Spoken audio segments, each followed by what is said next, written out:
ગયા વખતે આપણે 225મી કારિકા ટીકા સહિત અવગાહન કર્યું હતું. વિરુદ્ધ કારણમ નાસ્તિ પ્રક્રિયા ન વિરુદ્ધ્યતે કલ્પિતેરેવ બાધ સ્યાત અવોચામ પ્રમાણતામ. ભક્તિ માર્ગમાં શાસ્ત્રથી કોઈ વિરુદ્ધ આચરણ નથી. પ્રક્રિયા એની જે સાધના પ્રણાલી છે ભક્તિ માર્ગની જે પરિપાટી છે એ પણ વિરુદ્ધ નથી, શાસ્ત્રથી વિરુદ્ધ નથી. કલ્પિતે રેવ બાધ સ્યાત, કલ્પિત રીતે જો આચરણ કરીએ, કલ્પિત વાક્યાભાસથી જ બાધ એટલે ભક્તિ માર્ગની અંદર એવી બુદ્ધિ થાય છે, બાધ થાય છે. ભક્તિ માર્ગની પ્રમાણતા શ્રી મહાપ્રભુજી સમજાવી રહ્યા છે કે અમે જે કંઈ બી અમારી સાધના પ્રણાલી છે, તત્વચિંતન છે, જે ફિલોસોફી છે એ બધું જ વેદ સંમત છે. શાસ્ત્ર વિરુદ્ધ કંઈ વાત અમે કરતા નથી. અને અમારી જે પ્રક્રિયા છે, સાધના પ્રણાલી છે એ પણ વેદથી વેદાવિહિત છે. વિહિત નથી પણ વેદથી અવિહિત છે. જે ગયા વખતે આપણે જોયું હતું ને કે વેદથી અવિહિત હોવા છતાં પણ વેદમાં અનિરૂપિત નથી. સમજાઈશ ને વાત?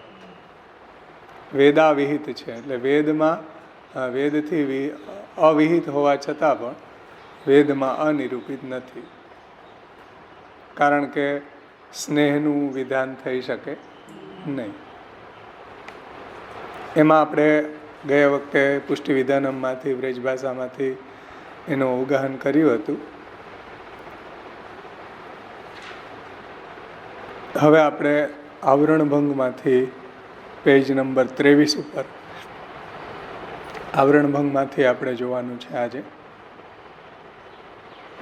એમાં વિવેચન 23 પેજ આવરણભંગ.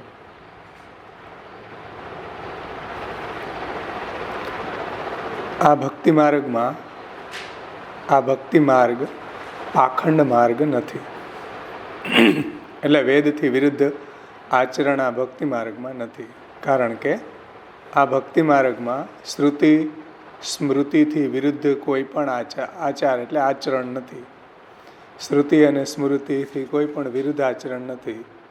તેમજ પ્રક્રિયા એટલે એની જે પરિપાટી છે એ પણ તેવી વેદાદિ શાસ્ત્રથી વિરુદ્ધ નથી. વળી આ માર્ગની અંદર પ્રમેય પણ વેદ વિરુદ્ધ નથી. એટલે જે વેદમાં પ્રમેય છે એ જ પ્રમેય ભક્તિ માર્ગમાં પણ છે. વેદમાં જે બ્રહ્મ પરબ્રહ્મ ભગવાન પ્રમેય છે એ જ પરબ્રહ્મ ભગવાન શ્રી કૃષ્ણ ભક્તિ માર્ગનું પ્રમેય છે. એ રીતના ભગવાન માર્ગ વેદથી વિરુદ્ધ હોય વા પાખંડી હોય એવી સંભાવના પણ થઈ શકતી નથી. એટલે આ ભક્તિ માર્ગની અંદર વેદ વિરુદ્ધ કે પાખંડ વગેરેની કોઈ પણ સંભાવના નથી એવું શ્રી મહાપ્રભુજી કહે છે. એમાં શંકા થાય, આ જો કે શરૂઆતનો જે પેરેગ્રાફ છે આપણે વ્રજભાષામાંથી ગયા વખતે લઈ જ લીધો છે, પણ છતાંય આપણું રિવિઝન થઈ જાય. આવરણભંગ તો પછી આગળથી શરૂ થશે 24મા પેજ ઉપરથી. શરૂઆતમાં આમાં પ્રકાશ આપ્યો જ છે તો આપણું રિવિઝન પણ થઈ જશે.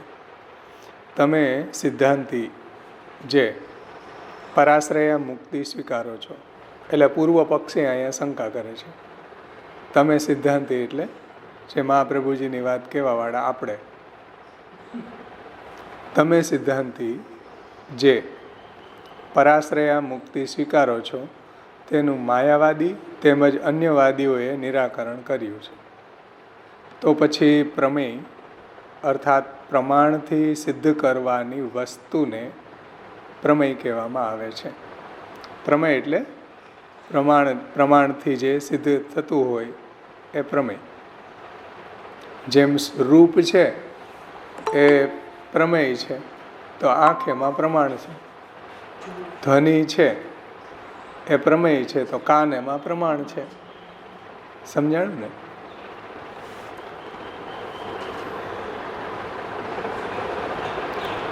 તો પછી પ્રમેય અર્થાત પ્રમાણથી જે સિદ્ધ થાય પ્રમાણથી સિદ્ધ કરવાની વસ્તુ એ વિશે કંઈ પણ વિરોધ નથી. એટલે પ્રમેય વિશે કોઈ વિરોધ નથી એવું તમે કહી રહ્યા છો, એવું કહી શકાય નહીં. એવું કેવી રીતના કહી શકાય? આવું માયાવાદીઓ આપણને પૂર્વ પક્ષ કરે છે. સમજમાં આવ્યું? તમે સિદ્ધાંતી જે પરાશ્રય મુક્તિ સ્વીકારો છો એનું માયાવાદી તેમજ અન્ય વાદીઓ છે એનું નિરાકરણ કરે. કેમ કે એ લોકો સ્વાશ્રયા મુક્તિને સ્વીકારે છે. આપણે પરાશ્રય મુક્તિ એટલે પરતઃ મોક્ષની વાત આપણે ત્યાં છે ભક્તિ માર્ગમાં. બીજા જે માયાવાદી વગેરે માર્ગો છે એની અંદર સ્વતઃ મોક્ષની વાત છે. તો મુક્તિ બે પ્રકારની હોય છે, સ્વતઃ મુક્તિ અને પરતઃ મુક્તિ. સ્વતઃ મોક્ષ અને પરતઃ મોક્ષ જે બાલબોધનો વર્ણ વિષય છે. તો પછી સ્વતઃ મોક્ષની અંદર જે પ્રમેયનું વર્ણન છે અને પરતઃ મોક્ષમાં જે પ્રમેયનું વર્ણન છે આ બેયમાં વિરોધ આવી રહ્યો છે. એટલે પ્રમેય અર્થાત પ્રમાણથી સિદ્ધ કરવાની વસ્તુને વિશે કાંઈ પણ વિરોધ નથી એવું કેમ કહી શકાય? આવું પૂર્વ પક્ષે અહીંયા શંકા કરી રહ્યા છે. એમાં નીચે પુરુષોત્તમજીએ થોડો એનો ખુલાસો કર્યો છે કે મુક્તિ છે એ દ્વિવિધ હોય છે. નીચે ફૂટનોટમાં જુઓ 23મા પેજ ઉપર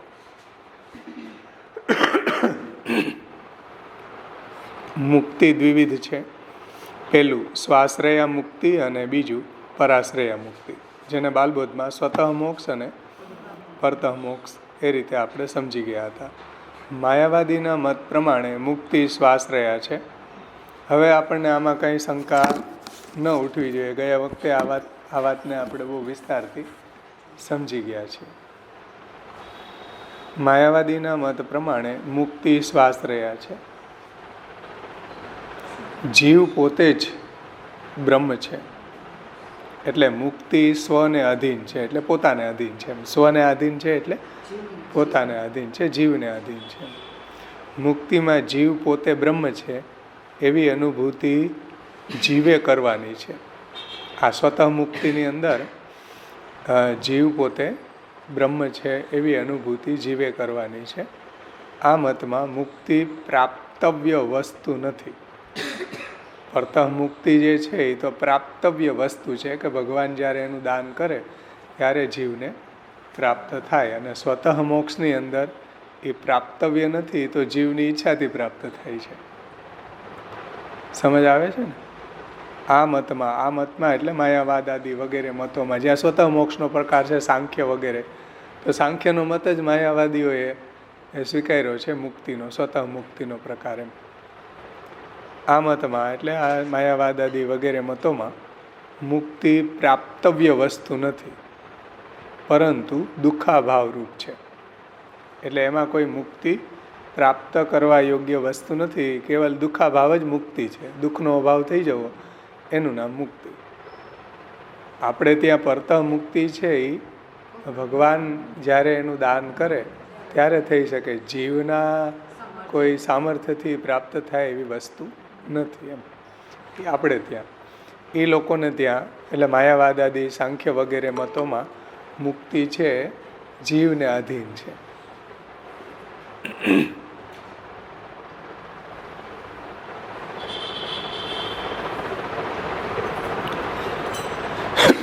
બીજું, ભક્તિ માર્ગમાં મુક્તિ પરાશ્રયા છે. એટલે ભક્તિ માર્ગની અંદર મુક્તિ છે પરાશ્રય મોક્ષ છે. પર એટલે ભગવાનની વર્ણ ઈચ્છાને આધીન છે. એટલે ભક્તિ માર્ગની અંદર મુક્તિ છે એ પર એટલે ભગવાન. પરતઃ મોક્ષ એટલે પર એટલે કોણ? તો કે ભગવાન. ભગવાનની વર્ણ ઈચ્છાને અધીન છે. વર્ણ ઈચ્છાને આધીન છે એટલે શું? વર્ણ ઈચ્છાને આધીન છે એટલે શું? ભગવાન જેને પોતાની પ્રાપ્તિને માટે જેનું વરણ કરે એને જ આ મુક્તિ મળી શકે. મુક્તિ એટલે ભગવત પ્રાપ્તિ. તો મુક્તિ કોને મળી શકે? જેનું ભગવાને વરણ કરે એને જ મળી શકે, બધાને મળી શકે નહીં. અને વરણ પણ નિત્ય હોય છે. અંગીકૃતિ છે નિત્ય, એવું શ્રી ગુસાઈજી કહે છે. વરણ નિત્ય છે, વરણમાં કોઈ ફેરફાર ન થાય. જેમ તમે બાજરો વાવો તો એમાંથી બાજરો જ ઉત્પન્ન થાય, અને એ તમે 50 વર્ષ બાજરો વાવો તો એ બાજરો જ રહે, એમાંથી ઘઉં ન થાય. સમજાય? સમજમાં આવ્યું ને? એ વરણ કહેવાય. કે બાજરાને તમે વરણ કે બાજરો વાવી દીધો તો 50 વર્ષ તમે કદાચ વાવ્યા જ કરો તો એ બાજરો જ પેદા થાય. એવી રીતના અંગીકૃતિ છે નિત્ય. વરણ છે એ નિત્ય છે. જેનું પ્રવાહ તરીકે વરણ થયું એનું છેલ્લે સુધી એવું જ રહે. મર્યાદા જીવ તરીકે જેનું વરણ થયું એ છેલ્લે સુધી એવો જ રહે. એમાં ફ્લક્ચ્યુએશન આવ્યા કરે, કોઈ સંઘના કારણે, એના કર્મોના કારણે કંઈ, પણ એનું વરણ છે એ બદલે નહીં. પુષ્ટિજીવ તરીકેનું વરણ જે ભગવાને કરેલું છે એ છેલ્લે સુધી પુષ્ટિજીવ જ રહે. દુસંગને કારણે કદાચ એનું જન્માંતર થાય, પણ એનો બીજનો નાશ ન થાય. બીજ એનું દુસંગને કારણે રૂંધાઈ જાય, એની યાત્રા આગળ ન વધી શકે, જન્માંતર થાય, એવું કંઈ ઘણી વખત થઈ શકે. અત્રાપી વેદ નિંદાયામ અધર્મ કરણાત તથા નરકે ન ભવેત પાત કિંતુ હિનેશુ જાયતે, આવું થઈ શકે, પરંતુ એનો નાશ ન થાય. સેવાયંબા કથાયંબા યસ્યાશક્તિ દૃઢા ભવેત યાવત જીવમ તસ્ય નાશો ન ક્વાપીતિ મતિ. તો વરણ જે છે ને પ્રભુની અંગીકૃતિ નિત્ય હોય છે. જેની અંદર જેવું વરણ કર્યું હોય છે એ જ રીતનો એ જીવ રહે છે છેલ્લે સુધી. સૃષ્ટિ જ્યાંથી પ્રગટ થઈ ત્યાંથી લઈને અંત સુધી એમ. તો ભગવાનની વરણ ઈચ્છાને મુક્તિ આધીન છે. આ મોક્ષમાં દુઃખની નિવૃત્તિ ઉપરાંત અલૌકિક નિરવધિ પરમાનંદની પ્રાપ્તિ થાય છે. એનું નામ જ મુક્તિ કહેવાય, કે જેમાં દુઃખની નિવૃત્તિ થાય અને પરમાનંદ રૂપ ભગવાનની અલૌકિક આનંદની પ્રાપ્તિ થાય. નિરવધિ આનંદ એટલે જેની કોઈ અવધિ નથી, જેનો કોઈ એન્ડ નથી, એવો આનંદ. અનંત આનંદ, અપ્રાકૃત આનંદ, અલૌકિક આનંદ, દિવ્ય આનંદ, નિસીમ આનંદ, નિરવધિ આનંદ. આ મોક્ષમાં એટલે ભગવાન જેનું વરણ કરે છે અને ભગવાન જેને મુક્તિ પ્રદાન કરે છે એવા ભક્તને દુઃખની નિવૃત્તિ તો અવાંતરતયા થઈ જાય છે. તથા સંસાર દુઃખસ્ય નિવૃત્તિ બ્રહ્મબોધન. તો દુઃખની નિવૃત્તિ થવી એ આપણો ભક્તિ માર્ગની અંદર મોક્ષનો મેન ગોલ એ નથી, પણ પરમાનંદની પ્રાપ્તિ થવી, પરમાનંદ રૂપે તું કૃષ્ણે સ્વાત્મની નિશ્ચય, એ ભક્તિ માર્ગી મુક્તિ છે. મુક્તિનો મતલબ ભગવત પ્રાપ્તિ. સમજમાં આવે છે ને? કે આ મોક્ષમાં એટલે ભક્તિ માર્ગી મોક્ષમાં દુઃખની નિવૃત્તિ ઉપરાંત અલૌકિક નિરવધિ પરમાનંદની પ્રાપ્તિ થાય છે. આ પરાશ્રય મુક્તિ પણ ફલરૂપ જ છે. આ પરાશ્રય મુક્તિ જ ફલરૂપ છે. સ્વતઃ મુક્તિ છે એ ફલરૂપ નથી, કેમ કે એમાં કેવલ દુઃખની જ નિવૃત્તિ થાય છે, પરમાનંદની પ્રાપ્તિ થતી નથી. એટલે પરાશ્રય મુક્તિ છે એ જ ફલરૂપ માનવામાં આવે છે, એવું શ્રી પુરુષોત્તમજી અહીંયા કહે છે. અને ભગવાન એનું દાન કરે છે, એટલે એ પ્રાપ્તવ્ય ભગવદ દત્ત છે, સ્વતઃ પ્રાપ્તવ્ય નથી. સ્વતઃ મુક્તિ જે છે એમાં એને કોઈ ભગવાનની આવશ્યકતા નથી. જીવ પોતે પોતાના પુરુષાર્થથી એને પ્રાપ્ત કરી શકે છે, જે આપણે બાલબોધની અંદર વિસ્તારથી એનું આપણે અવગાહન કરી ગયા. પરંતુ પરતઃ મુક્તિ જે છે એ તો ભગવદ દત્ત છે, ભગવાન એનું દાન કરે છે. માયાવાદીની સ્વાશ્રયા મુક્તિ પ્રાપ્તવ્ય દાન નથી, પરંતુ કેવલ સ્વાનુભવૈક ગમ્ય છે. એટલે માયાવાદીની મુક્તિ, સ્વાશ્રયા મુક્તિ કેવી છે? એ પ્રાપ્તવ્ય નથી એમ. એટલે જેમ ભગવાન આપણને મુક્તિ પ્રદાન કરે, દુઃખ નિવૃત્તિ અને આનંદની પ્રાપ્તિ કરાવે, એવું ત્યાં નથી. એ પ્રાપ્તવ્ય દાન નથી. એ તો એને વિસ્મૃત કંઠમણી ન્યાયથી એને જ્યારે કોઈ કહે કે ભાઈ તું બ્રહ્મ છે, અહમ બ્રહ્માસ્મિ, એટલે એ લોકો એમ માને છે કે અમે મુક્ત થઈ ગયા. હકીકતમાં તો એ મુક્તિ થવું એ પણ એની ભ્રાંતિ જ છે, કોઈ મુક્ત થતા નથી. એના માટે ઘણા બધા સાધનો બાલબોધમાં શ્રી મહાપ્રભુજીએ આપણને સમજાવ્યા છે કે સ્વતઃ મોક્ષ મેળવવા માટે પણ ઘણું સાધન કરવું પડે.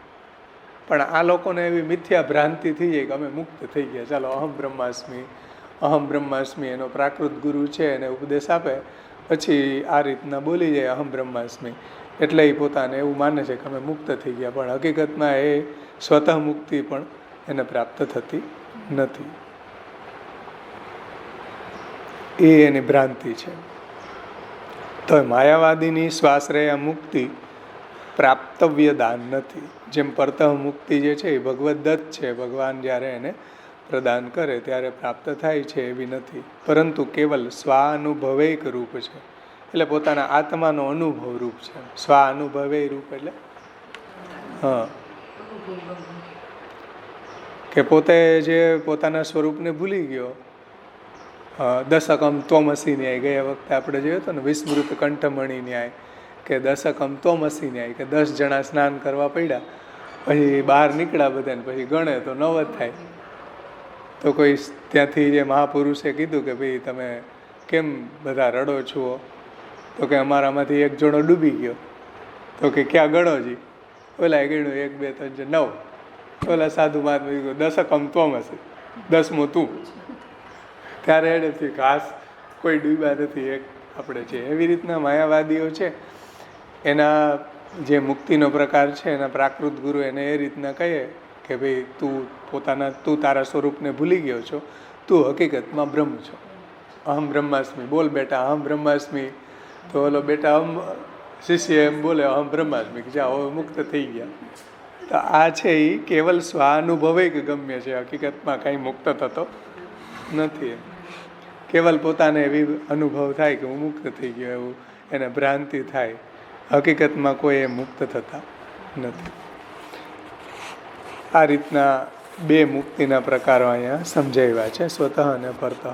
આ શંકાનો નિરાશ કરવા શ્રીમદ આચાર્ય ચરણો કહે છે કે કલ્પિતેરેવ બાધસ્યાદ અવોચામ પ્રમાણતામ ઇતિ. વસ્તુતઃ મુક્તિ સ્વાશ્રયા નથી, પરંતુ મુક્તિ જીવથી પર એવા પરબ્રહ્મ ભગવાન પુરુષોત્તમને અધીન હોવાથી પરાશ્રયા જ છે. એટલે સાચી મુક્તિ તો પરાશ્રયા મુક્તિ જ સાચી મુક્તિ છે. સ્વાશ્રયા મુક્તિ જે છે સાચી મુક્તિ નથી. કેમ કે એમાં દુઃખ જ નિવૃત્ત થાય છે, પરમાનંદની પ્રાપ્તિ તો થતી નથી. એટલા માટે આ સિદ્ધાંત બાધિત છે. એટલે ભક્તિ માર્ગનો આ સિદ્ધાંત બાધિત છે એવી બુદ્ધિ કલ્પિત વાક્યાભાસથી જ થાય છે. સમજો ધ્યાનથી કે ભક્તિ માર્ગ છે એમાં તો પરતઃ મુક્તિનો પ્રકાર છે. પરબ્રહ્મ ભગવાન પુરુષોત્તમને અધીન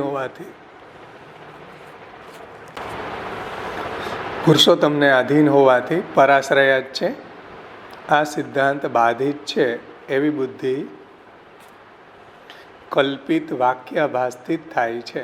એટલે ભક્તિ માર્ગ જે છે એમાં આ શાસ્ત્ર વિરુદ્ધ કલ્પિત વાત છે કે વેદ સહમત નથી વગેરે વગેરે જે આક્ષેપ છે, એવી બુદ્ધિ કોને થાય? કલ્પિત વાક્યાભાસથી જ થાય છે. હકીકતમાં જે શાસ્ત્રને જાણે છે, જે એના પ્રમેયને સમજે છે, એને ક્યારેય આવી બુદ્ધિ થતી નથી.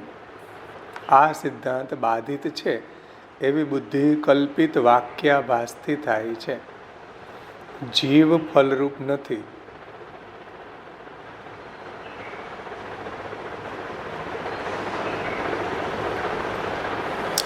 જીવ ફલરૂપ નથી, જીવ પ્રાપ્તિ ફલ નથી. સમજમાં આવે છે ને? સ્વતઃ મોક્ષની અંદર જે પ્રકાર છે એ કેવો છે કે જીવને પોતાના સ્વરૂપનું જ્ઞાન થઈ ગયું, એને પોતે દેહથી અલગ છે, આવું જ્યારે એને જ્ઞાન થઈ જાય, ગયા વખતે આપણે આ વાત વિસ્તારથી સમજી ગયા ને, અધ્યાસો એના જ્યારે દૂર થઈ જાય તો પછી એને એમ લાગે કે હું મુક્ત થઈ ગયો. તો જીવ છે એને એની પ્રાપ્તિ થઈ જવી, એનું જ્ઞાન થઈ જવું, એ ફલરૂપ નથી. સમજો. પણ બ્રહ્મનું જ્ઞાન થવું, ભગવાનનું જ્ઞાન થવું એ ફલરૂપ છે.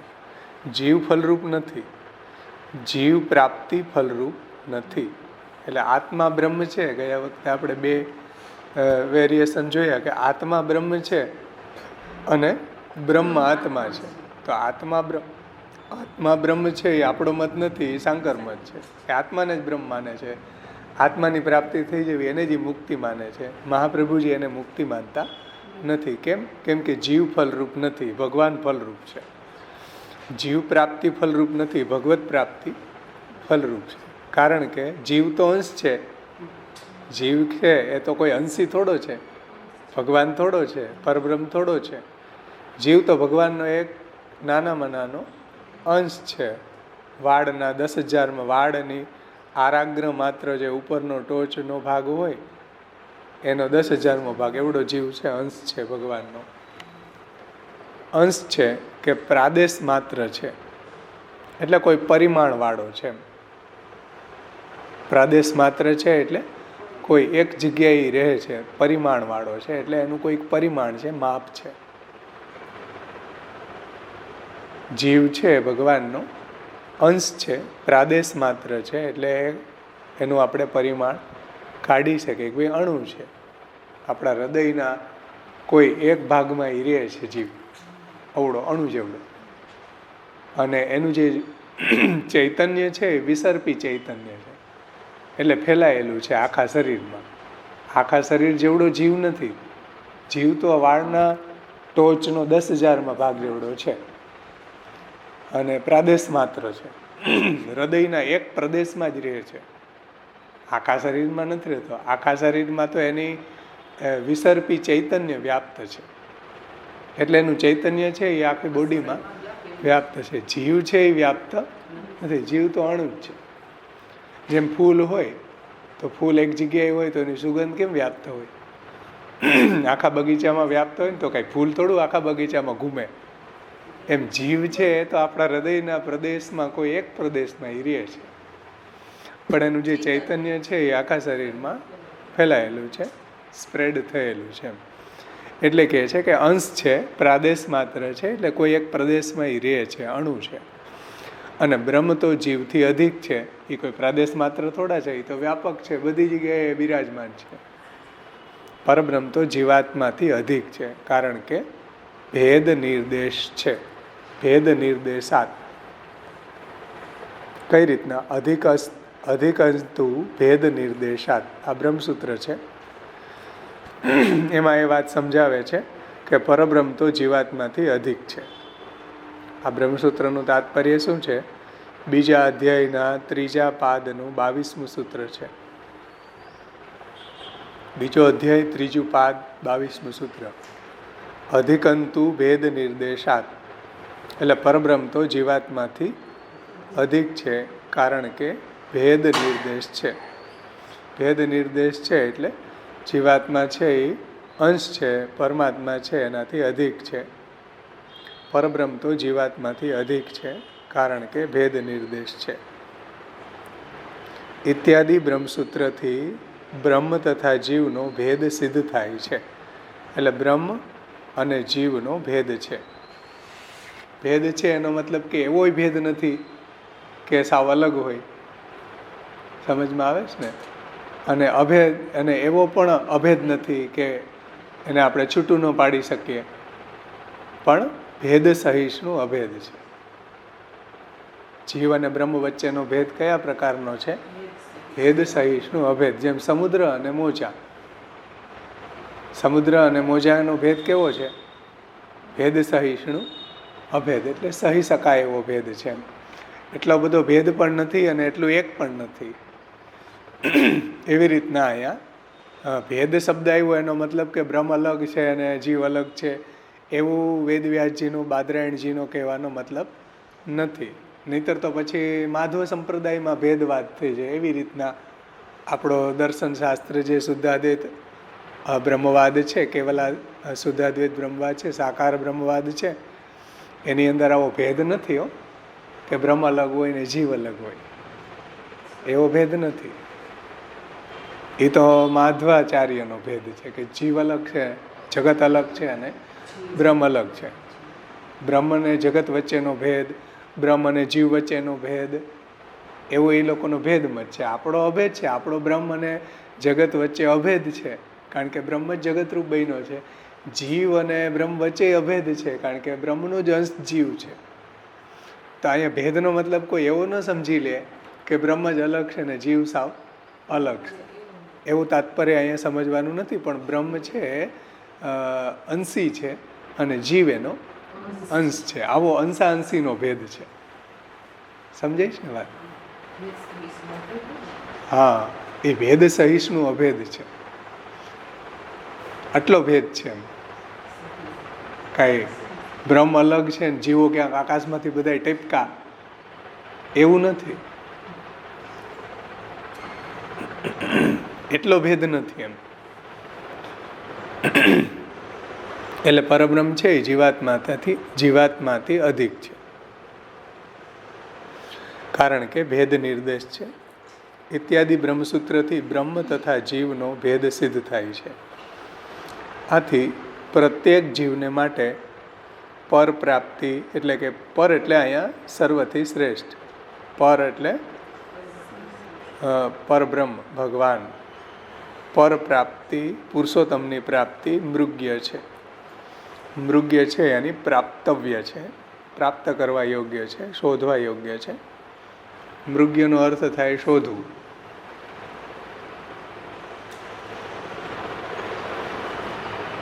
એટલા માટે પ્રત્યેક જીવને માટે પર પ્રાપ્તિ પુરુષોત્તમની પ્રાપ્તિ જ મૃગ્ય છે.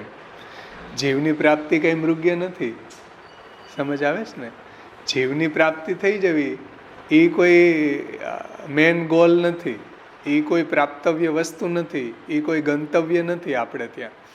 આપણે ત્યાં પુરુષોત્તમ પરબ્રહ્મ ભગવાન શ્રી કૃષ્ણની પ્રાપ્તિ થવી એ જ અહીંયા આપણે ત્યાં પ્રાપ્તવ્ય છે, મૃગ્ય છે.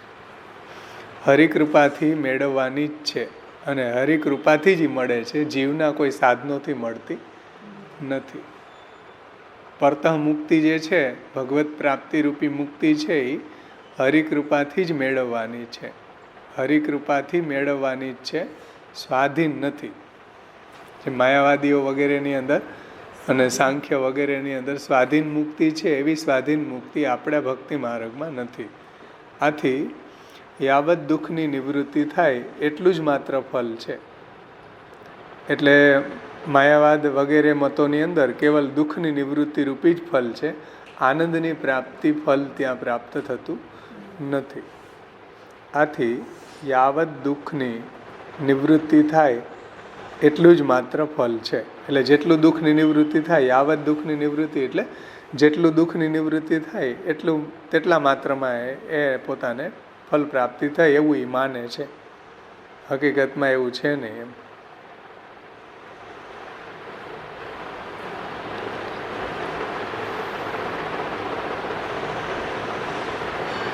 એટલે શ્રી મહાપ્રભુજી અહીંયા માયાવાદ આદિ મતોનું ખંડન કરતા કહે છે કે મુક્તિ જે છે એ સ્વાશ્રય નથી, ભગવાનની કૃપાને અધીન છે, ભગવાનની કૃપાથી જ મળે છે, સ્વાધીન નથી.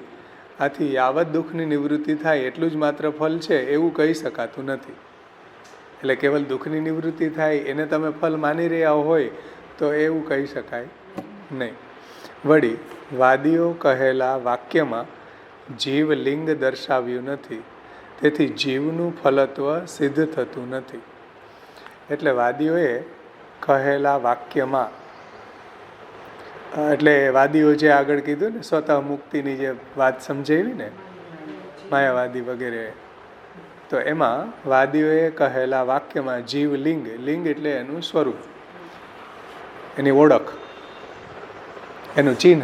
લિંગ એટલે ચિહ્ન થાય. એમાં જીવનું ચિહ્ન, એનું સ્વરૂપ દર્શાવ્યું નથી, તેથી જીવનું ફલત્વ સિદ્ધ થતું નથી. આપણે ત્યાં તો ભગવાનનું સ્વરૂપનું વર્ણન છે, સ્વરૂપને ફલરૂપ કહ્યું છે.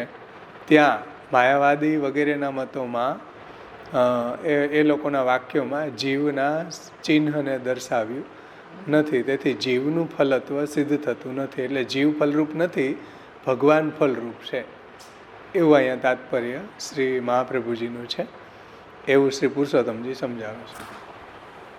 હજી પુરુષોત્તમજી એક માયાવાદીઓની શંકા સમજાવે છે કે માયાવાદી જ આ સ્વાશ્રયા મુક્તિને સ્વીકારે છે, તે વેદ વાક્યથી વિરુદ્ધ છે. અમે વેદ વાક્યથી વિરુદ્ધ નથી. અમે ભક્તિ માર્ગની જે વાત કરી રહ્યા છીએ એ કોઈ વેદ વાક્યથી વિરુદ્ધ નથી. તમારો લોકોનો મત જ વેદથી વિરુદ્ધ છે. કઈ રીતના? હવે એને થોડું અહીંયા શંકાથી સમજાવે છે કે માયાવાદી જે સ્વાશ્રય મુક્તિને સ્વીકારે છે તે વેદ વાક્યથી વિરુદ્ધ છે અને કપોલકલ્પિત છે, એટલે મનગઢંત છે, કોઈ શાસ્ત્રી નથી. કપોલકલ્પિત છે એટલે મનગઢંત છે, ઉપજાવી કાઢેલું છે, કોઈ શાસ્ત્રી વાત નથી. વેદ વાક્યથી વિરુદ્ધ છે અને કપોલકલ્પિત છે. આત્મલાભાત ન પરમ વિદ્યતે તરતી, આ એક ઉપનિષદનું વાક્ય છે, છાંદોગ્ય ઉપનિષદ. અને બીજું એ વાક્ય છાંદોગ્ય ઉપનિષદનું છે, તરતી શોકમ આત્મવિદ. તો આત્મલાભાત ન પરમ વિદ્યતે, આત્મલાભ કરતાં પરમ ફલ નથી, એટલે શ્રેષ્ઠ બીજું કોઈ ફલ નથી. આત્મલાભ કરતાં શ્રેષ્ઠ બીજું કોઈ ફલ નથી. આત્મલાભાત ન પરમ વિદ્યતે તરતી શોકમ આત્મવિદ, એટલે આત્મજ્ઞાની શોકને તરી જાય છે. શોકને તરી જાય એટલે એનો શોક બધો દૂર થઈ જાય છે. જ્યારે આત્મજ્ઞાન થાય ત્યારે એનો શોક બધો દૂર થઈ જાય છે. અને આત્મલાભથી કોઈ બીજું શ્રેષ્ઠ ફલ નથી. આત્મજ્ઞાનથી શોકને તરી જવાય છે. ઇત્યાદિ વાક્યો ફલ સંબંધી છે. તેથી એ વાક્યમાં રહેલા આત્મા પદનો અર્થ પરબ્રહ્મ ભગવાન થાય છે. આમાં જો આત્મ શબ્દ આવ્યો ને બેયમાં, આત્મલાભાત અને તરતી શોક આત્મવિદ, તો ત્યાં આત્મા શબ્દ જે છે એ ફલવાચક છે, ફલ સંબંધી છે, ભગવદવાચક છે, જીવવાચક નથી. હા, આ જે ઉપનિષદના વાક્યો છે એમાં આત્મા શબ્દ છે જીવપરક, જીવવાચક નથી પણ બ્રહ્મવાચક છે, બ્રહ્મપરક છે. કારણ કે આ વાક્ય છે એ ફલ સંબંધી છે, ભગવાન સંબંધી છે. તેથી એ વાક્યમાં રહેલા આત્મા પદનો અર્થ પરબ્રહ્મ ભગવાન વાચક છે, પરબ્રહ્મ ભગવાન થાય છે, એવું સ્વીકારવું જોઈએ. આ શ્રી મહાપ્રભુજીનો મત છે કે તમારે આત્મા શબ્દનો અર્થ જીવવાચક ન લઈને પરબ્રહ્મ વાચક લેવો જોઈએ, અને એ જ ફલરૂપ છે એવું માયાવાદીઓએ સ્વીકારવું જોઈએ. એટલે ભગવત પ્રાપ્તિ કરતાં બીજું કાંઈ પણ ફલ અધિક પરમ ફલ નથી. સમજાણું ને? શ્રી મહાપ્રભુજી કહે છે કે ભગવત પ્રાપ્તિ સિવાય બીજું કાંઈ શ્રેષ્ઠ ફલ નથી. ભગવત પ્રાપ્તિ થવી ભગવાન એવ હિ ફલમ સ યથા આવિર્ભવેદ ભુવિ ગુણ સ્વરૂપ ભેદેન તથા તેષામ ફલમ ભવેત. ભગવાન જ ફલ છે. ભગવત પ્રાપ્તિ કરતાં બીજું કંઈ પણ અધિક પરમ ફલ નથી. આત્મા એવા ભગવાનનું જ્ઞાન જેને થયું છે તે શોકને તરી જાય છે. એટલે ઉપરની જે શ્રુતિ છે ને, આત્મલાભાત ન પરમ વિદ્યતે અને તરતી શોકમ આત્મવિદ, એટલે આત્મા એટલે કે ભગવાન, એ ભગવાનનું જ્ઞાન જેને થયું છે તે શોકને તરી જાય છે. મતલબ એના બધા દુઃખ છે એ દૂર થઈ જાય છે. એમ યોગ્ય અર્થ ન કરતા તે વાદીઓ સ્વમાત્રને અર્થાત કેવલ શારીર આત્માને, એટલે શરીરમાં રહેલો આત્માને જ ફલ તરીકે કલ્પે છે. વાદીનું મંતવ્ય આ પ્રકારે છે. હવે વાદીનું મંતવ્ય આગળ કહે છે, પણ શ્રી મહાપ્રભુજીએ પોતાનું મંતવ્ય કહી દીધું. શું? આત્મલાભથી શ્રેષ્ઠ કોઈ ફલ નથી, એટલે ભગવાનની પ્રાપ્તિથી શ્રેષ્ઠ કોઈ ફલ નથી. અને આ આત્માને જે જાણે છે, આ આત્માનું એટલે ભગવાનનું જ્ઞાન થઈ જાય તો બધા શોકને તરી જાય છે. આ શ્રી મહાપ્રભુજીનો મત છે. શંકરાચાર્યજીનો મત શું છે એ હવે કહે છે, જુઓ. આવો અર્થ બ્રહ્મસૂત્રોનો, પછી છાંદોગ્ય ઉપનિષદના જે આ શ્રુતિઓ છે એનો અર્થ આવો નહીં કરતા અયોગ્ય અર્થ કરે છે માયાવાદીઓ. શું? તે વાદીઓ સ્વમાત્રને એટલે કેવલ શારીર આત્માને, એટલે એના શરીરમાં રહેલા આત્માને એ લોકો ફલ માને છે, ફલ તરીકે કલ્પે છે. એ વાદીનું મંતવ્ય આ પ્રકારે છે. હવે જે પેરેગ્રાફ છે ને 4 લીટીનો, એ વાદીનું મંતવ્ય છે, આપણું મંતવ્ય નથી. સમજાઈશ ને વાત? હવે વાદીઓ શું કહે છે? શ્રી મહાપ્રભુજી એને સમજાવે છે, એને ફોલો કરે છે, વાદીને, માયાવાદીને. આત્માનમ ચેત વિજાનીયાત અયમ અસ્મિતિ પુરુષ કિમિચ્છન કસ્ય વા હેતોઃ શરીરમ અનુસંજવરેત. બૃહદારણ્યક ઉપનિષદ 4:4-12. આત્માને હું પુરુષ છું એમ વિશેષ કરીને જાણે તો પછી શું ઈચ્છાને અથવા તો કયા હેતુથી શરીરનો પશ્ચાતાપ કરે? આ માયાવાદીઓ આનો અર્થ આવો લે છે. આત્માનો અર્થ શું લે છે? આત્મા પરક, જીવાત્મા પરક લે છે. તો આત્માને એમ કે આત્માને હું આ પુરુષ છું એમ વિશેષ કરીને એ દશકમ તોમસી ન્યાયથી કે વિસ્મૃત કંઠમણી ન્યાયથી જાણી લે તો પછી શું ઈચ્છાને અથવા તો કયા હેતુથી શરીરનો પશ્ચાતાપ કરે? પછી એને શું દુઃખ રહે? પછી એને શું પશ્ચાતાપ રહે? આત્માને જાણી લે પોતાના, વાત પૂરી થઈ ગઈ, મુક્ત થઈ ગયો. આ એનો મત છે. માયાવાદીઓ આ રીતના સ્વતઃ મુક્તિને કહે છે, સમજાવે છે કે ભાઈ હું આત્મા છું, આત્માને જાણી લે પછી એને કોઈ જાતનો શોક રહેતો નથી. પછી શું પશ્ચાતાપ કરે? આ શ્રુતિ વાક્યથી સિદ્ધ થાય છે કે વિવક્ત આત્મજ્ઞાનથી, વિવક્ત એટલે કેવલ આત્મજ્ઞાનથી પણ યાવન માત્ર દુઃખની નિવૃત્તિ થાય છે તો પછી સ્વનું ફલત્વ કેમ નહીં? આ સાંકર મત કહે છે. સમજમાં આવ્યું?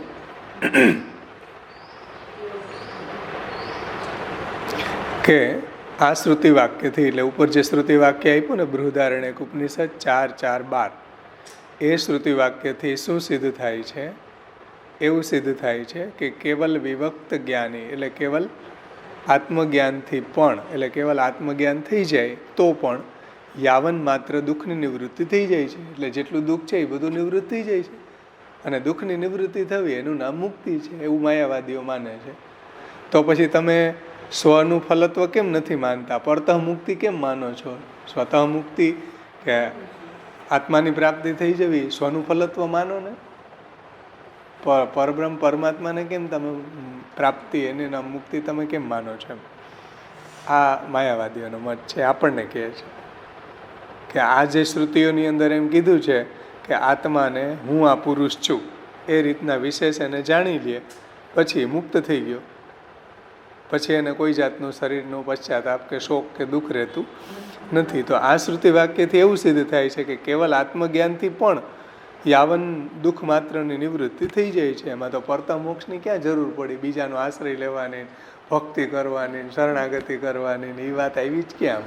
આમાં તો આત્માનું જ્ઞાન થઈ જાય તો તમારા બધા દુઃખો નિવૃત્ત થઈ જાય છે. એમ તો સ્વનું ફલત્વ કેમ તમે નથી માનતા? તમે પરતઃ મુક્તિને કેમ માનો છો? એમ જીવાત્માનું જ્ઞાન થઈ જવું એને તમે દુઃખની નિવૃત્તિનું કારણ માની લ્યો અને દુઃખની નિવૃત્તિ થઈ જવી એનું નામ મોક્ષ છે. તો તમે સ્વનું ફલત્વ કેમ નથી માનતા? ભગવાનની શરણાગતિ કે ભગવાનની પ્રાપ્તિ જે છે એને તમે કેમ ફલરૂપ માનો છો? આવું આ જાતનું અહીંયા માયાવાદીઓનો આક્ષેપ છે.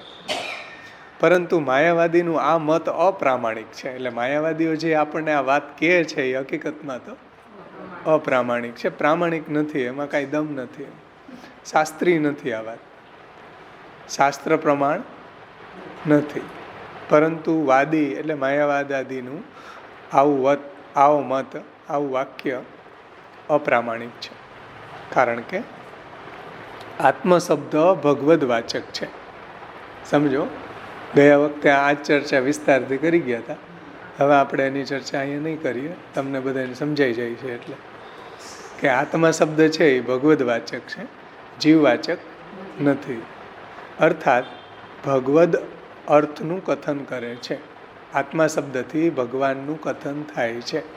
આત્મા શબ્દથી આત્મા બરાબર ભગવાન. સમજમાં આવ્યું ને?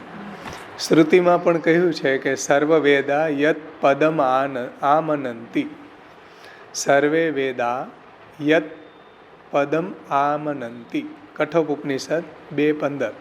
સર્વે વેદો તે પરબ્રહ્મ પરમાત્માનું જ નિરૂપણ કરે છે. એટલે વેદો જે છે એ જીવાત્માનું નિરૂપણ કરતા નથી, પરમાત્મા પરબ્રહ્મ ભગવાનનું જ નિરૂપણ કરે છે. સર્વે વેદા યત પદમ આમનંતી. ધ્યાનથી સમજો, આખા વેદનું તાત્પર્ય એ ભગવાનનું જ નિરૂપણ કરવામાં છે. સર્વે વેદો તે પરબ્રહ્મ પરમાત્માનું જ નિરૂપણ કરે છે.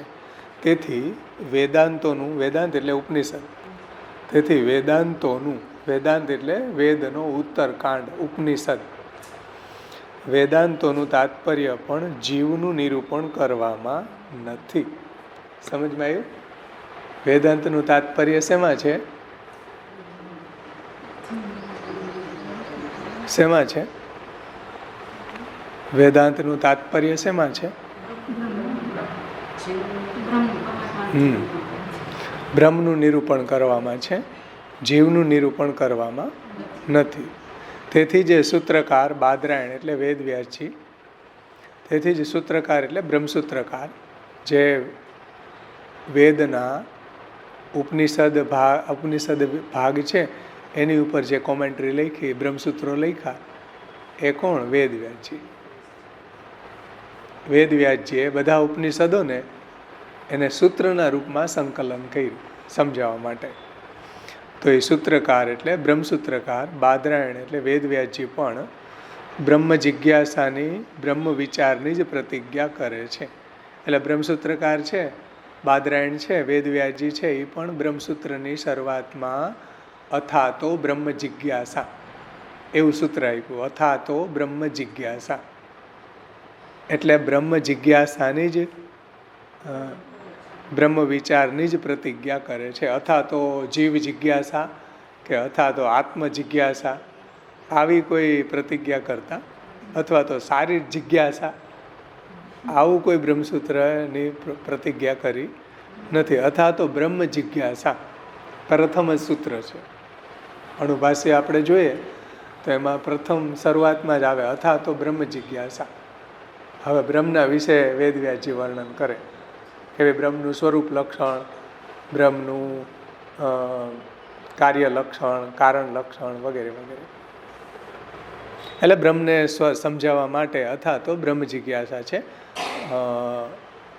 અથવા તો જીવ જિજ્ઞાસા કે અથવા તો શારીર જિજ્ઞાસા, આવી પ્રતિજ્ઞા વેદવ્યાસજી કરતા નથી. સમજમાં આવ્યું ને? સૂત્રકાર બાદરાયણજી, વેદવ્યાસજી પણ ઉપનિષદમાં બ્રહ્મ જિજ્ઞાસાની, બ્રહ્મ વિચારની જ પ્રતિજ્ઞા કરે છે.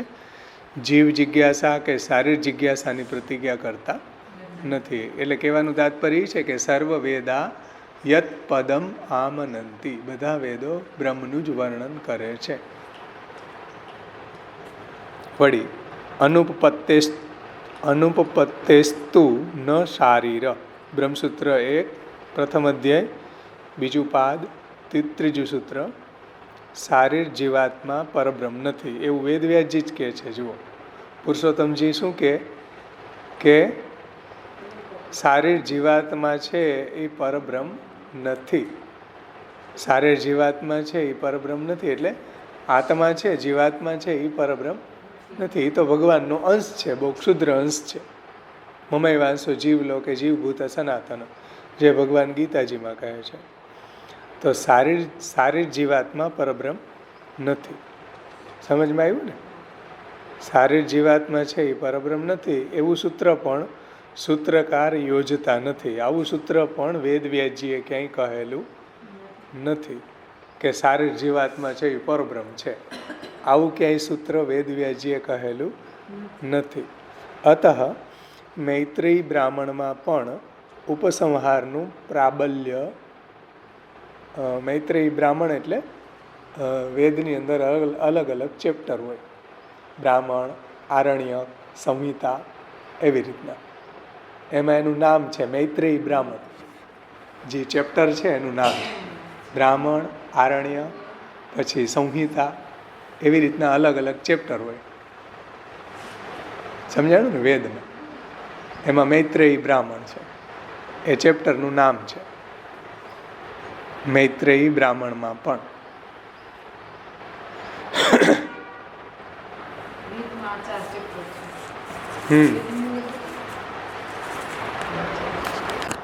જો બ્રાહ્મણ ગ્રંથ, પછી આરણ્યક, બ્રાહ્મણ ગ્રંથ એટલે એનું ચેપ્ટર એમ બ્રાહ્મણ, પછી આરણ્યક અને ઉપનિષદ એમ.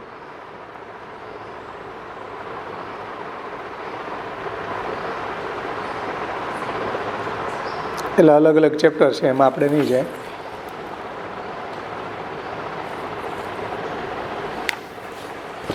એટલે આ જે મૈત્રેયી બ્રાહ્મણ નામનું ચેપ્ટર છે એના ઉપસંહારનું પ્રાબલ્ય શ્રુત્યાદિ વાક્યનો અર્થ નિશ્ચિત કરવા માટે વાક્યનો ઉપસંહાર પણ પ્રબલ છે એવો નિયમ મીમાંસકો સ્વીકારે છે. તો આ રીતના ઉપસંહારનું પ્રાબલ્ય નિશ્ચિત કરીએ તો પણ આત્મા શબ્દ પરમાત્મા એટલે કે ભગવાન પરત્વે યોજેલો છે. સમજમાં આવ્યું ને? ઉપસંહારનું પ્રાબલ્ય સ્વીકારો. ભાઈ છેલ્લે કોની શ્રેષ્ઠતા બતાવી? મૈત્રેયી બ્રાહ્મણમાં પણ છેલ્લે ઉપસંહારમાં જેની શ્રેષ્ઠતા બતાવી હોય એને શ્રેષ્ઠ ગણવું. તો ત્યાં પણ જીવાત્માને શ્રેષ્ઠ ગણેલો નથી, પરબ્રહ્મને શ્રેષ્ઠ ગણેલા છે. એટલે આપણે ષોડશ ગ્રંથમાં આ વાત જોઈ હતી ને કે ઉપક્રમો, ઉપસંહારો, અભ્યાસો, અપૂર્વતા ફલમ, અર્થવાદો, ઉપપત્તિશ્ચ લિંગમ તાત્પર્ય નિર્ણય. ઉપક્રમમાં શું કીધું, ઉપસંહારમાં શું કીધું, વારંવાર કઈ વાતનું વર્ણન કરવામાં આવે છે. એટલે કોઈ એક વસ્તુને તમે એમાંથી ઝંડો લઈને ભાગો તો એ સિદ્ધ ન થઈ શકે. સમજમાં આવે છે ને? પણ એનો ઉપક્રમમાં, ઉપસંહારમાં વારંવાર કઈ વાત કરવામાં આવી છે, અભ્યાસ, અપૂર્વતા, એની અપૂર્વતા શું છે, ફલ શું છે, અપૂર્વતા ફલમ, અર્થવાદ, કઈ વાતની પ્રશંસા કરવામાં આવી છે, આ બધાથી લિંગમ તાત્પર્ય નિર્ણય, પછી એનો આપણે નિર્ણય કરી શકાય એમ. અહીંયા ઉપસંહારની વાત છે કે ભાઈ ક્લાઇમેક્સમાં કેની શ્રેષ્ઠતા બતાવી. ચાલો કોઈ એમ કહેતું હોય કે ક્લાઇમેક્સમાં જેની શ્રેષ્ઠતા બતાવી એ શ્રેષ્ઠ હોય. મૈત્રેયી બ્રાહ્મણમાં ક્લાઇમેક્સમાં કોઈ જીવાત્માની તો શ્રેષ્ઠતા બતાવી નથી, પરબ્રહ્મ પરમાત્માની શ્રેષ્ઠતા બતાવી છે. સમજાયું ને? એટલા માટે આત્માનો અર્થ પરબ્રહ્મ થાય છે, જીવાત્મા નહીં. એ વાત અહીંયા સમજાવી છે. અતઃ મૈત્રેયી બ્રાહ્મણમાં પણ ઉપસંહારનું પ્રાબલ્ય નિશ્ચિત કરીએ તો પણ, એટલે આ બ્રેકેટ છે ને એને હમણાં સ્કીપ કરીને વાંચો કે મૈત્રેયી બ્રાહ્મણમાં પણ ઉપસંહારનું પ્રાબલ્ય નિશ્ચિત કરીએ તો પણ આત્મા શબ્દ પરમાત્મા ભગવાન પરત્વે યોજેલો છે એવું સમજીને મુક્તિ પરમાત્મા ભગવાનને આધીન છે, અર્થાત મુક્તિ છે એ પરાશ્રયા છે એવો સિદ્ધાંત સ્વીકારવો. એવું પુરુષોત્તમજી શ્રી મહાપ્રભુજીની વાતને સમજાવતા આજ્ઞા કરે છે કે મુક્તિ ક્યારેય સ્વાશ્રયા હોઈ શકે નહીં. પછી આ મૈત્રેયી બ્રાહ્મણમાં પણ ઉપસંહારનું પ્રાબલ્ય, પછી જુઓ બ્રેકેટમાં એમ કીધું છે કે શ્રુત્યાદિ વાક્યનો અર્થ નિશ્ચિત કરવા માટે વાક્યનો ઉપસંહાર પણ પ્રબલ છે એવો મીમાંસકોનો મત છે. મીમાંસકો એમ કહે છે કે શ્રુત્યાદિ વાક્યનો અર્થ નિશ્ચય કરવા માટે વાક્યનો ઉપસંહાર પ્રબલ છે. એટલે પહેલેથી છેલ્લે સુધી કીધું હોય એ વધારે મહત્વનું ન હોય, છેલ્લે બોર્ડની પરીક્ષા જ મહત્વની હોય એવું મીમાંસકો કહે છે. તો કાંઈ વાંધો નહીં, મીમાંસકોનો મત પ્રમાણે જુઓ તોય છેલ્લે પરબ્રહ્મની જ મહત્તા બતાવી છે. ચાલો સમજમાં આવે છે ને? મીમાંસકો શું કહેજો? શ્રુત્યાદિ વાક્યનો અર્થ નિશ્ચિત કરવા માટે વાક્યનો ઉપસંહાર પણ પ્રબલ છે. એટલે વાક્યના ક્લાઇમેક્સમાં જે છેલ્લે ઉપસંહારના રૂપમાં કીધું હોય એ જ પ્રબલ હોય. તો એ રીતના તમારે અર્થ લેવો હોય તો એ અમને કાંઈ વાંધો નથી. મીમાંસકો જે કહેતા હોય કે ઉપસંહારમાં જે વાત કીધી હોય ચાલો એ શ્રેષ્ઠ, તો એમાંય અમે મંજૂર છે. તો છેલ્લે પરમાત્માની જ વાત કરી છે, આત્માનો અર્થ પરબ્રહ્મ વાચક જ લીધો છે. સમજમાં આવ્યું ને?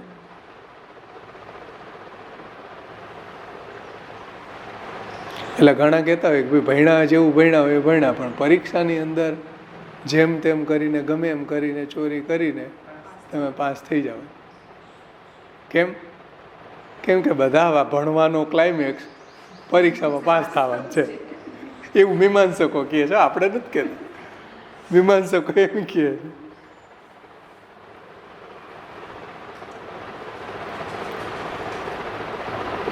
આપણો મત તો એવો છે કે ભાઈ શરૂઆતમાં, મધ્યમાં, ઉપક્રમો, ઉપસંહારો, અભ્યાસો, અપૂર્વતા ફલમ, અર્થવાદ, ઉપપત્તિશ્ચ લિંગમ તાત્પર્ય નિર્ણય. આ બધા લિંગને, આ બધા 6 એના અંગો બતાવ્યા છે, એ બધાનું વિચાર કરીને પછી નિર્ણય કરવો જોઈએ. કોઈ એક વચ્ચેથી વાક્ય વાંચી લ્યો ને નિર્ણય કરી લ્યો, કોઈ દિવસ એ વાક્ય સાચું પડે નહીં. વચ્ચેથી કોઈ એક ઝંડો લઈને ભાગો તમે કોઈ એક વાક્યનો, તો એ શાસ્ત્રોક્ત એનો નિર્ણય ન થઈ શકે. એટલે મીમાંસકોના મતને પણ અહીંયા એમ કહે છે કે ભાઈ મીમાંસકો એમ કહેતા હોય કે ઉપસંહાર પ્રબલ છે, તો ચાલો માન્ય છે અમને એ પણ.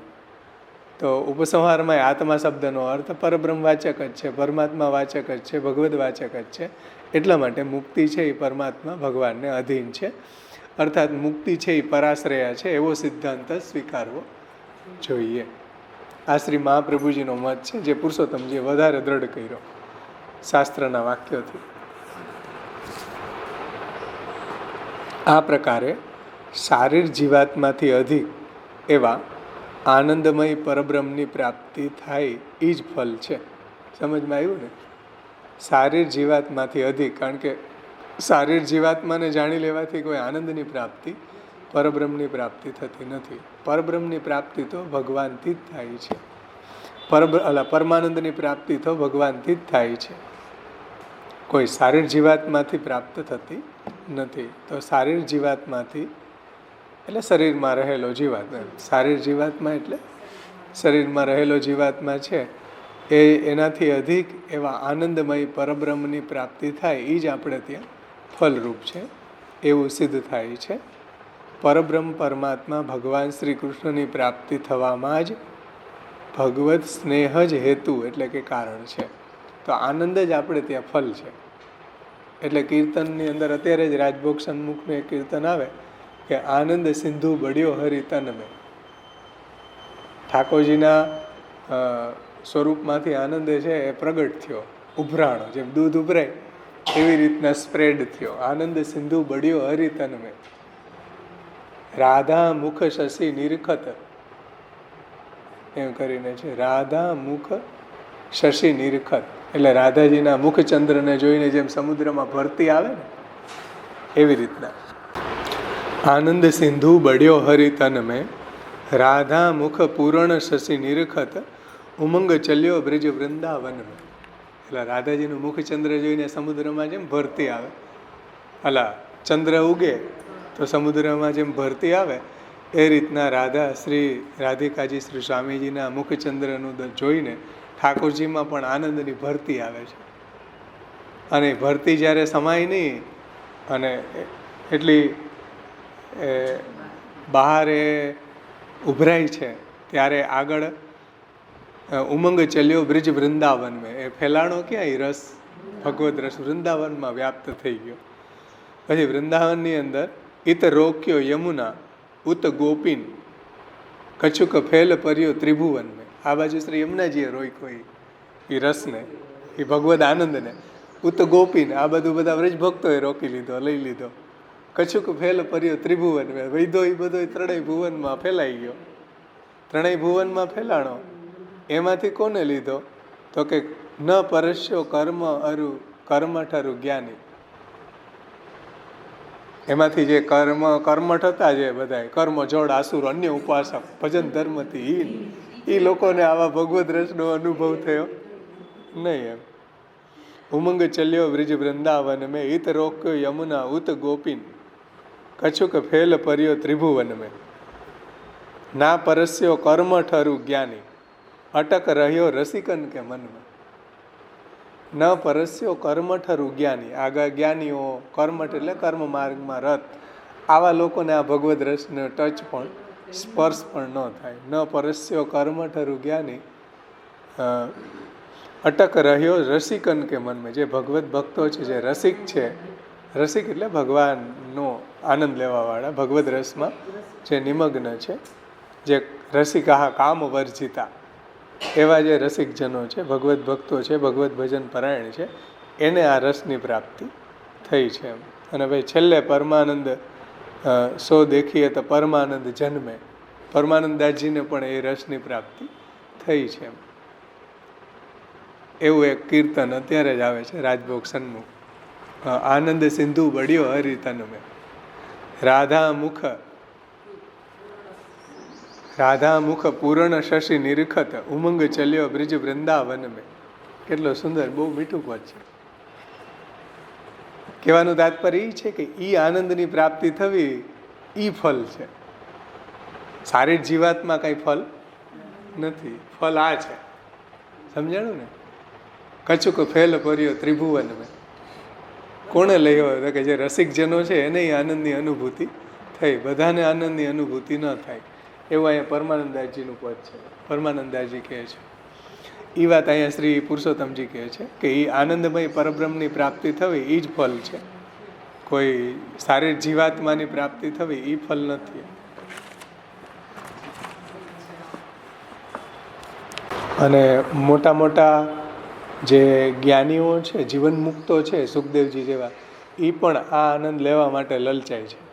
આ આનંદને ફલરૂપ કીધો મહાપ્રભુજીએ. કેમ? જીવન મુક્ત છે, અક્ષર બ્રહ્મની જેને પ્રાપ્તિ થઈ ગઈ છે, અવિદ્યા જેની દૂર થઈ ગઈ છે, એવા જે સુખદેવજી જેવા પણ આ ભગવદ આનંદ માટે એ લાલાયિત છે. એટલે ભાગવતજીમાં એક શ્લોક આવે છે કે આત્મા રામશ્ચ મુનય નિર્ગ્રંથાપ્ય ઉરુક્રમે કુર્વંતી અહેતુકી ભક્તિ ઇત્થમ ભૂત ગુણો હરિ.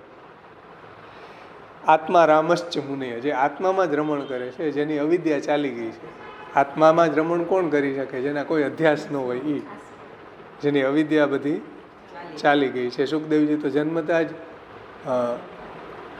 એની અવિદ્યા ચાલી ગઈ છે. એમ એને જીવન મુક્તિની અવસ્થામાં જ જન્મા, એને અવિદ્યા લાગી જ નથી. આપણને જેમ જન્મતાની સાથે અવિદ્યા લાગી જાય એવી અવિદ્યા સુખદેવજીને લાગેલી ન હતી. એટલે જીવન મુક્ત જ હતા.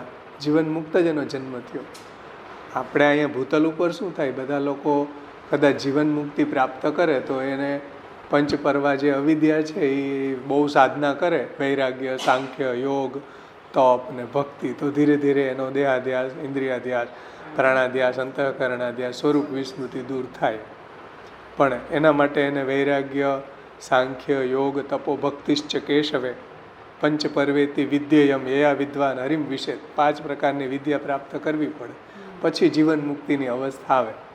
પણ એવા જીવન મુક્ત જો પહેલાં જ હતા, સુખદેવજી તો જન્મતાની સાથે જ હતા, પણ આવા જીવન મુક્તો પણ જે અક્ષર બ્રહ્મનો આનંદ લઈ રહ્યા છે, મતલબ કે સુખદેવજી જેવા છે, એ પણ ભગવાનના ગુણો સાંભળવા માટે, આ ભગવદ આનંદ પ્રાપ્ત કરવા માટે એ લોકો લાલાયિત છે.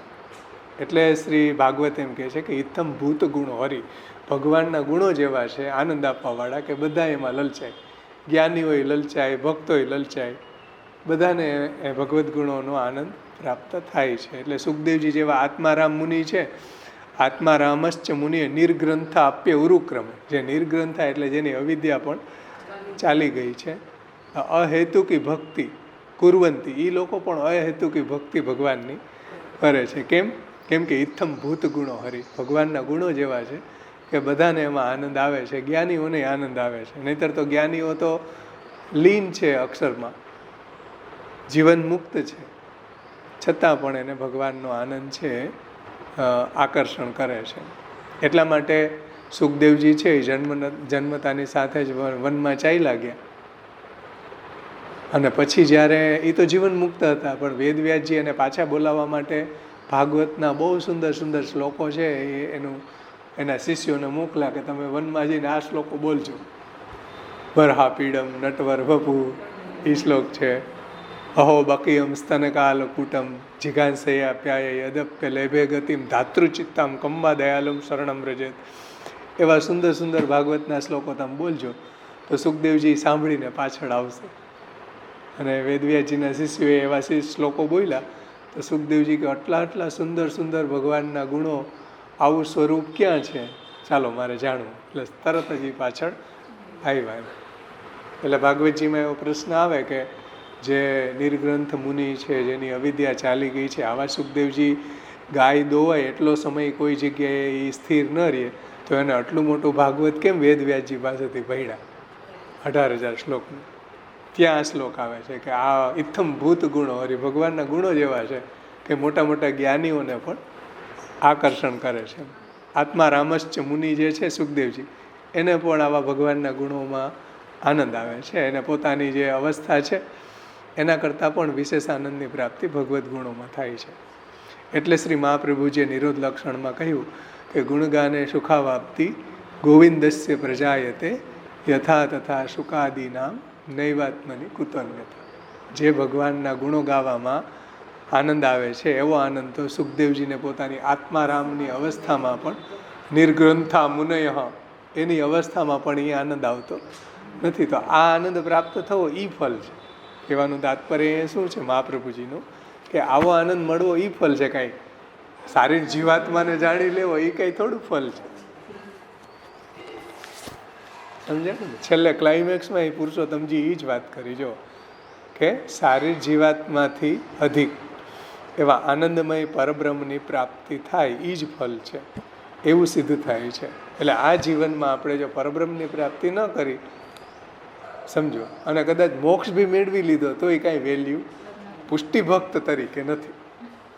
તમે એમ કહો કે અમે આ મેળવી લીધું, ધન મેળવી લીધું, ગાડી લઈ લીધી, બહુ મોટા 500 વારમાં પ્લોટના મકાન કરી લીધા, બધું કરી લીધું, લાખો રૂપિયા કમાઈ લીધા અને ઇવન ચાલો એ તો બધું ક્ષુદ્ર આલોકની વાત છે. તમે એમ કહો કે અમે મુક્તિ મેળવી લીધી તો એ મહાપ્રભુજી એમ કે બાલબોધમાં જાઓ પાછા. તમે મુક્તિ મેળવી લીધી હોય તો પરમાનંદ જ્યાં સુધી ન મળે, આવો ભગવદ આનંદ ન મળે, આવો આનંદ સિંધુ બળ્યો હરિ તનમે, એવો જો પ્રાપ્તિ ન થાય, આનંદ સિંધુ ન વધે તો પછી ભક્તિ માર્ગમાં આવ્યા એની કોઈ એટલે કોઈ કિંમત નથી, 0 કિંમત.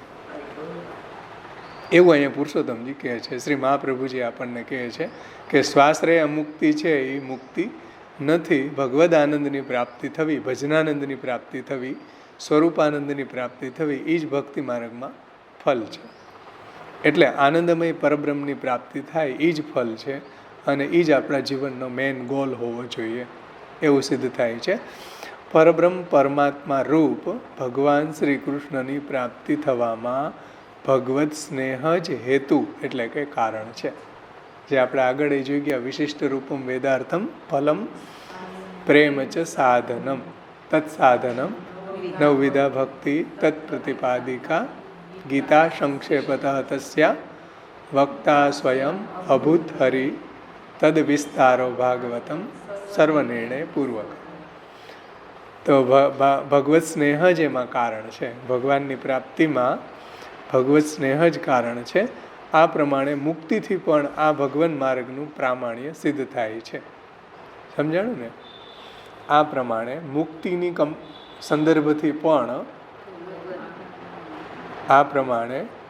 મુક્તિથી પણ આ ભગવાન માર્ગનું પ્રામાણ્ય સિદ્ધ થાય છે. એટલે મુક્તિ શાસ્ત્રોક્ત છે અને જો માર્ગ કલ્પિત હોય તો મુક્તિ મળે જ નહીં ને. સમજે ને? મુક્તિ પ્રાપ્ત ક્યારે થાય? મુક્તિ શાસ્ત્રોક્ત છે, શાસ્ત્રનો વિષય છે. શાસ્ત્રની ડિસિપ્લિન પ્રમાણે સાધનાચરણ કરવામાં આવે તો મુક્તિ મળે. તો મુક્તિના એંગલથી પણ અમારો માર્ગ છે લીગલી છે, શાસ્ત્રોક્ત છે. વિરુદ્ધ કર્ણમ નાસ્તિ પ્રક્રિયા ન વિરુદ્ધતે કલ્પિતેરેવ બાધસ્યાત અવોચા પ્રમાણ. તો આ મુક્તિના એંગલથી પણ આ રીતના અમારો માર્ગ છે પ્રામાણિક છે. જો માર્ગ કલ્પિત હોય તો મુક્તિ પ્રાપ્ત ન થાય. તો આ રીતના આપણો આ શ્લોક અહીંયા સંપન્ન થાય છે. 225મી કારિકા સંપન્ન થઈ. આમાં કોઈને ન સમજાણું હોય તો પૂછો ભલે. સમજાઈ ગયું બધું?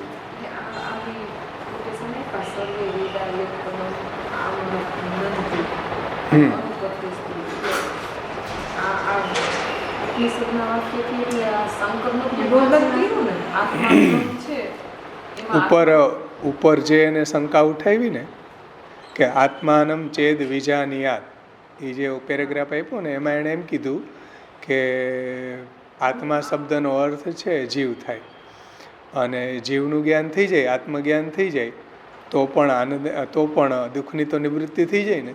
તો પછી તમે શા માટે આત્મજ્ઞાનની પ્રાપ્તિને તમે ફલ નથી માનતા? આ શંકા હતી.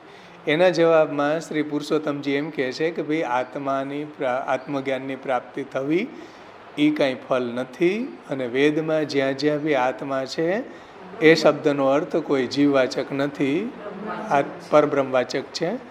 એટલે આ કોટેશન આપ્યા કે સર્વે વેદા યત પદમ માનંતી. આખા વેદ પણ, બધા જ વેદ છે એ પરબ્રહ્મ પરમાત્માનું જ નિરૂપણ કરે છે, આત્માનું નહીં. સમજાયું? અને કોઈક પાર્ટમાં કદાચ આત્માનું કરતા હોય તો એ એવા એંગલથી કરે છે કે આત્મા છે એ પરમાત્માનો અંશ છે, પરબ્રહ્મનો એ અંશ છે, એવા એંગલથી કદાચ આત્માનું વર્ણન આવે છે. પણ એ કયા એંગલથી આવે છે કે એ પણ પરમાત્માનો અંશ છે, જીવ છે. મમૈવાંશો જીવ લોકે જીવભૂત સનાતન. અને અનુપપત્તેસ્તુ શારીરમ, તો શરીર છે ન્યાય પણ જુઓ, અનુપપત્તેસ્તુ ન શારીરમ, એટલે શારીર જીવાત્મા પરબ્રહ્મ નથી. એ નેગેટિવ એંગલથી સમજાવ્યું કે ભાઈ શરીર જીવાત્મા પરબ્રહ્મ નથી, એ નેગેશન કરીને સમજાવ્યું. અને ઉપર પોઝિટિવ એંગલથી સમજાવ્યું કે સર્વ વેદા યત પદમ આમનંતી, બધા વેદો જે છે એ પરબ્રહ્મનું જ નિરૂપણ કરે છે.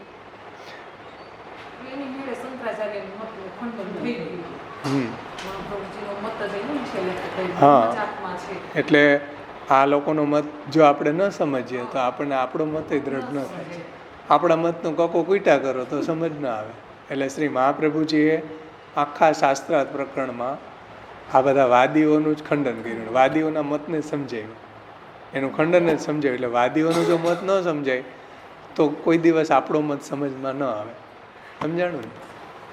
એટલે પહેલાંનો બીજા પૂર્વ પક્ષીનો મત જો સમજીએ તો આપણો મત આપણને તરત સમજાઈ જાય, દ્રઢ થઈ જાય. સમજાણું? જ્યાં સુધી બ્લેકને ન સમજો ત્યાં સુધી વ્હાઇટ સમજમાં ન આવે.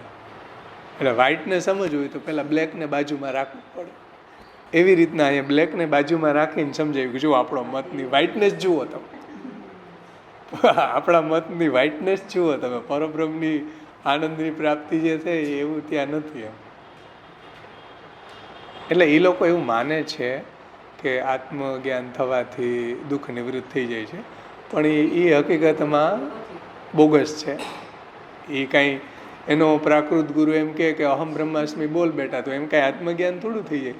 આત્મજ્ઞાન મેળવવા માટે કેટલી બધી સ્ટ્રગલ કરવી પડે, કેટલું બધું છોડવું પડે, વૈરાગ્ય રાખવો પડે, ઇન્દ્રિય નિગ્રહ કરવો પડે, તપ કરવું પડે, ઘણું બધું અહંતા મમતા છોડવી પડે, ઘણું બધી ટફનેસ છે. આત્મજ્ઞાન મેળવવું એ કાંઈ સહેલું નથી.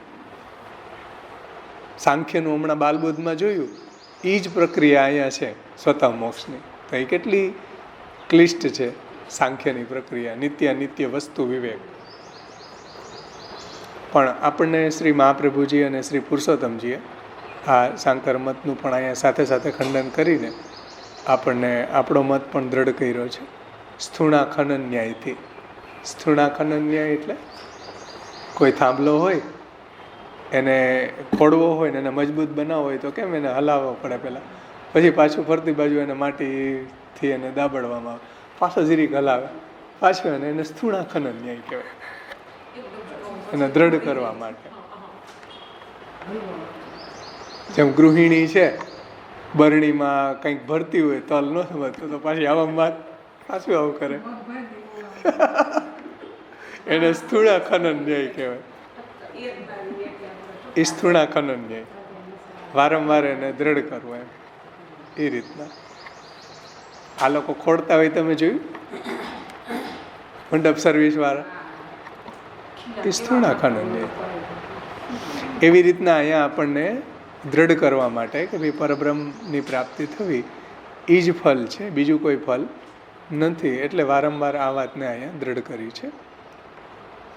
આમાંથી કોઈને ન સમજાણું તો પૂછો, નહીંતર આપણે આગળ હવે પ્રશ્નોત્તરી આપણી શરૂ કરીએ.